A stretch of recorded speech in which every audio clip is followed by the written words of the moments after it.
and they're off. And it's interesting to see who gets the whole shot. Sciocchi on the inside. Yeah, have a look at that first corner. That's very slippery outside. Inside it's dry, but outside and here already a crash. Yeah, that's what we could expect here. It's so slippery outside, this mud, and it's slippery. Alessandra Keller just moving up on the outside, but this rain from last night causing probably more problems on the grass than in the woods. Yeah, especially on these sections who are covered by the forest, where the sun is not touching the ground. I mean, there is still very slippery, wet. And here we go, Sciocchi leading it out like she did in the short track yesterday. Keller, Puck Peters a little bit further down the pack. Pauline Ferrand-Prevot there, back 15th, followed by compatriot Lecomte Courtney coming through as well. It's a tough section, this is multi-line. They're basically riding up the four-cross course. There's two main lines, and you see once you get past that top 20, it's really hard to ride. And we see Loana Lecomte already forced to her feet. A little bit further up, Batten as well. We see Pauline Ferrand-Prevot, slightly slower start, but already on that first main climb has moved herself up into 4th place, sitting on the wheel of Puck Peterser. And as we enter the woods here, it's Chiara Sciocchi from Keller. Yeah, Peterser, Ferrand. The riders, they know as well, they have to be in a good position over here, because otherwise they lost immediately a lot of time. And there's Sevilla Blunt, she tries to get inside corner, which is a very steep part. Loana Lecomte moving up through as well, into the top 10. Evie Richards getting inside. A little bit of a body check from the Italian champion, Martina Beck. But Hayley Batten, Risved's on the inside, deciding just to come to her feet, going past Batten. Kate Courtney moving up through as well, but you see the gap. Leah Schrevers, number 27 on her back. Yeah, this is what mountain biking is, especially here on this course. The riders, they have to fight for their position. Candice Lill on the inside. Yeah, look at her. You've got to have some strength if you're going up that way. She's in the top 5 already. She has the confidence. Yeah. But it's slippery. You can see Puck Peters are probably the best skills in the whole field, but still struggling with that section. As we come down here as well, it's a bit off camber, big roots. We've got a nasty turn, and then it zigzags and kind of it's all off camber, all roots, all the way up before we start the section. But it's Pauline Ferrand-Prevot just struggling with that section. Lecomte on the inside. Lecomte moving up into 5th place now. Yeah, Loana Lecomte also last year, she was performing here very well. Sina Fry having to get off on this climb. This is one of the most technical kind of kilometres in, I think, the whole of the World Cup Series. Up, down, in, out, technical rocks, roots, lack of traction.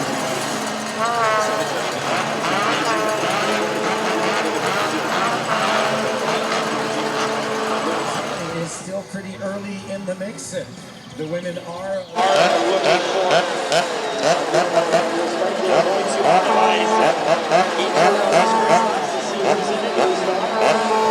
Oh yeah, Sevilla Blunt 191 heart rate on the whoop there, working hard. Obviously she's trying to get back onto this front group on this big main climb. And this second loop, very different to the first start, which was all woods and technical. Here it's about the 2 big climbs, more grass, and the traction on here, that looks super difficult. I'm wondering if Keller's the riders can make it on the bike. Keller doesn't. Not able. For Puck Peters it is. No, I can't. No, she might be on different tyres, maybe mud tyres, especially here. This climb, it's very slippery. This section now dropping in. Puck Peters, Lecomte, Prevot. This is a front 3 now, and we see on that climb these 3 have pulled clear. You know, we missed it. We were looking at the start, but that backside, it's a long climb after that mud section, then a fast, like kind of almost false flat before we drop in now. It's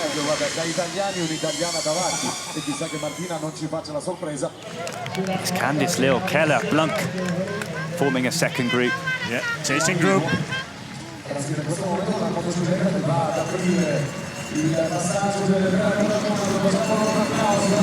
front group of 3, and then a second group, Keller, Blunk, Lill doing another cracking race, making a second group, followed by Steiger. Here we go, starting the main lap again. That front group of 3 just backing off a little bit. No one wants to take it on. They do this long 4-cross section on the way up, which is super testing. It's quite hard to ride and maintain grip, very loose and rocky. Bit of rain actually helped on that bit. And then we hit this long climb now. And Ferrand-Prevot is really pushing hard. And this is, I think, the hardest section on the course.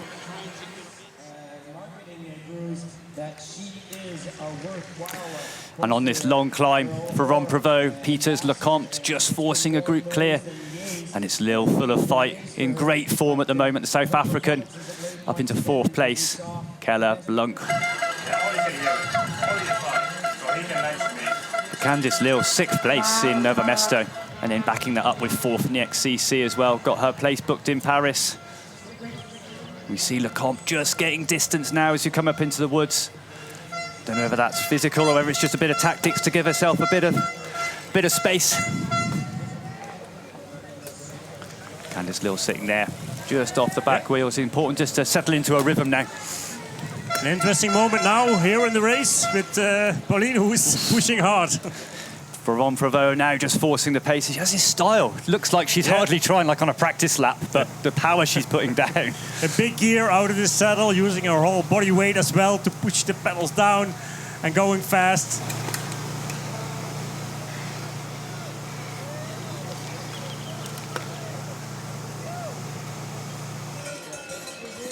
But Puk Pieterse, she managed to stay with her, with Pauline Ferrand-Prevot, and then a little bit of a gap to Loana Lecomte and Candice Lill, the South African rider. And you see Ferrand-Prevot putting the pressure on that climb. And you see Puk Pieterse working hard, 181, 183 on the heart rate, so getting close to what will be a maximum for her.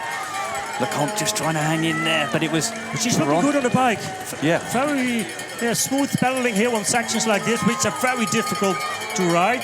A little bit of a gap for Pauline right now, so Puk, she has to do some work. Once she gets the traction, it's big gear, out the saddle, rolling it, using the power, then straight back down, spins again. She flips between those two styles. 3 seconds in between Pauline Ferrand-Prevot and Puk Pieterse, so it's not that much. And it's Ferrand-Prevot putting the pressure on Puk Pieterse. This is the style of Prevot. She loves getting a gap and being on her own. And we see she rides on that confidence. I see her in so many races. Once she gets the gap, that's it. You're done. But this climb is so hard. It's one of the longest climbs as well. It starts from that second tag zone. The power and of ends Prevot. just before the descent of that 4-cross.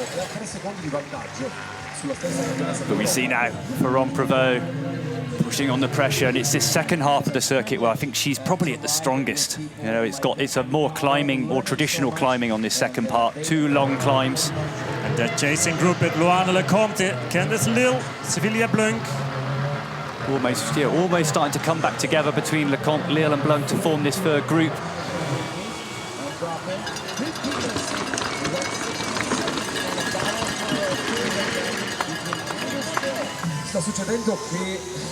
Candice Lill with Loana Lecomte, the numbers 3 and 4 in the race. Candice Lill now in front of Loana here in the descent. The chasing group, those together. The pressure's on Pieterse now.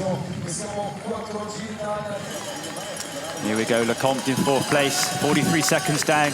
Sevilla Blanc, good ride today so far. Laura Steiger coming up through into 6th place on this section, coming up into the woods, super technical, super hard. I think it's just so physical as well, and technical. You know, you've got these steep climbs followed by really rough descents, working the upper body. There's no recovery for the legs as well. And is Candice able to make it on the podium in the World Cup? 4th in the short track on Friday. Good now.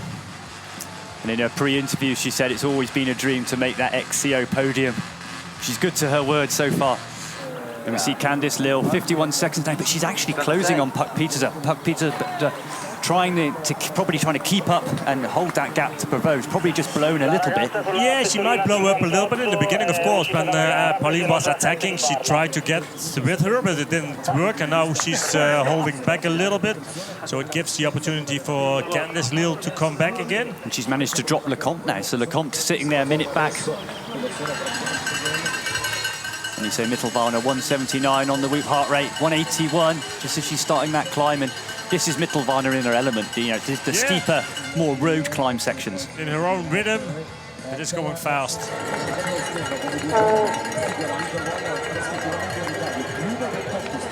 A little bit of a mistake here for Pauline on these routes where we don't see on screen, but believe me, there are a lot of big routes over there, and it's hard to make these, to get over it, on your bike. Yeah, and as the fatigue starts to kick in, then it's going to get more difficult.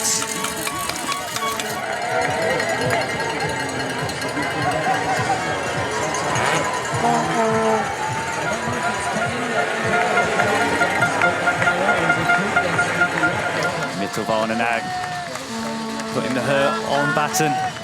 7th place. 2:17 back now from Ivana. 178 on the heart rate. Campbell landing it. That's how it is. And Puck-Peter 40 now, but it's Candice Lill coming back, closing that gap now to 6 seconds. Lill having the ride of her life. There's not that much in between these two. Puck-Peters and Candice Lill.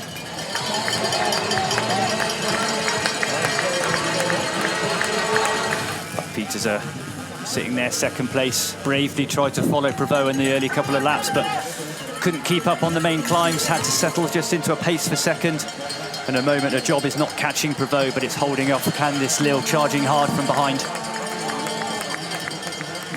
Starting the last lap. Oh, Ferrand-Prevot, dominant 2nd lap. She got the gap, the pressure being on. And so far, I've only seen her make one mistake on a small climb, just clipping out. The rest of it has been so smooth. Puck-Peters, that's the 2nd place. Coming to the finish line, but one more lap, final lap for Puck-Peters as well. And a good ride for Peter, but you think, coming back now, do you think we should be content with this? Of course she knows that there's a little bit more work to do. But a good result, at least 2nd place. It's Haley Batten now, who's leading this chasing group. Jenny Wisvets, it's good to see her back again. Nasty crash in the XCC in Nova Mesto. Stitches in her face, thankfully no concussion. And a fight now, big fight on this last climb. They'll be ticking the climbs off, and this is a significant one, ticked off the list. She's working hard on that climb, Pug, but now in the descent, stretching her legs, recovering a little bit for the last time. Yeah, 20 seconds, the gap from Peter back to Lill. Oh, Joanna Lecomte as well, big pain face, 4th place for the French woman. Canyon Collective being chased from behind by Sevilla Blanc, 5th place for the American. Last descent, but what a performance, breaking away, putting the hurt on lap 2. Puck-Peters are trying to go with her, but unfortunately had to let the wheel go. Pauline Ferrand-Prevot, dominant performance, breaking away on the 2nd lap of 6, getting the gap and making it look relatively easy. And it's the win in Val de Soleil. A solid race again as she marches on towards that big appointment in Paris later in the season. 2nd pace for Puck-Peters Alpecin Koenig, focusing on road racing for the first 2 rounds, coming back to Nova Mesto. But what a ride. This was the result for the day. We heard from her before for Candice Lill. Her goal forever was to make the podium, and she's done it today in Val de Soleil. Candice Lill, 3rd place. There's your top 5. Pauline Ferrand-Prevot, Puck-Peters, Candice Lill, Joanna Lecomte, Sevilla Blanc.